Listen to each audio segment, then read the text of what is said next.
بسم اللہ الرحمن الرحیم۔ دوستوں میں آپ کو بتاؤں گا ہم اپنے کفیل کی یعنی اپنے سپانسر کی آئی ڈی کیسے معلوم کر سکتے ہیں۔ اس کو عربی میں سجل، رقم سجل کہتے ہیں، ٹھیک ہے۔ اس کو معلوم کرنے کا طریقہ کیا ہے؟ بہت ہی آسان طریقہ آپ کو میں بتا رہا ہوں۔ اس کو کسی سے آپ مطلب آپ آن لائن چیک کر سکتے ہیں، ضرورت ہی نہیں ہے آپ کو کفیل سے پوچھنے کی۔ تو گوگل میں جائیں آپ، گوگل کے جانے کے بعد آپ نے یہاں لکھنا ہے الیکٹرانک، یہ آ گیا الیکٹرانک ویزا سروس سعودی عربیہ، اوکے۔ اس پر آپ کلک کریں۔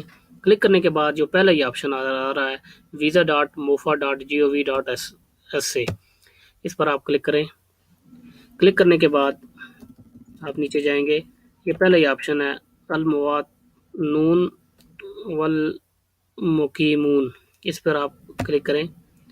کلک کرنے کے بعد نیچے آئیں آپ، یہ مقیم پہ لکھا ہوا ہے، مقیم یعنی یہ لاسٹ میں لکھا ہوا ہے آخری، اور اس کی بیک سائڈ پہ جو لکھا ہوا ہے مقیم، اس پر آپ کلک کریں وہ، اور یہ پہلا آپشن ہے طلب زیارہ عائلہ، اس پر کلک کریں۔ کلک کرنے کے بعد اس کو آپ کینسل کریں۔ یہاں آئے آپ، یہاں اس کو پہلا آپشن جو اس پہ اوافق جو لکھا ہوا ہے اس پر کلک کریں۔ کلک کرنے کے بعد یہاں آپ اپنا اقامہ نمبر دیں،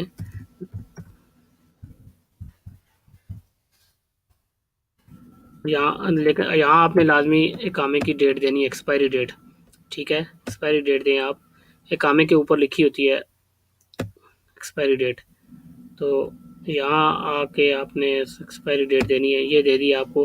یہاں یہ لکھا ہوا رقم تشیرہ یعنی ویزا نمبر، یہ اس کو لکھنے کی ضرورت ہی نہیں ہے، ٹھیک ہے۔ اس پہ نیکسٹ کریں، تالی لکھا ہوا ہے، نیکسٹ کریں گے تو یہ دیکھ لیں آپ فل نام کے ساتھ آ گیا نام اور ہمارا جو پروفیشن ہے، ٹھیک ہے۔ اس کے بعد یہ ڈیٹ آف برتھ، اور یہ آ گیا رقم سجل، یہ لکھا ہوا ہے، یہ آپ کا کفیل کا، یہ کفیل کی سپانسر آئی ڈی ہے، اور یہ دیکھیں یہ شرکہ کوادر تکنیہ یہ لکھا ہوا۔ بہت شکریہ دوستو، یقیناً آپ کو ویڈیو پسند آئی ہوگی۔ ہمارے چینل کو سبسکرائب ضرور کریں تاکہ آپ کو ہر نئی آنے والی ویڈیو کی نوٹیفیکیشن ملتی رہے۔ بہت شکریہ، اللہ حافظ۔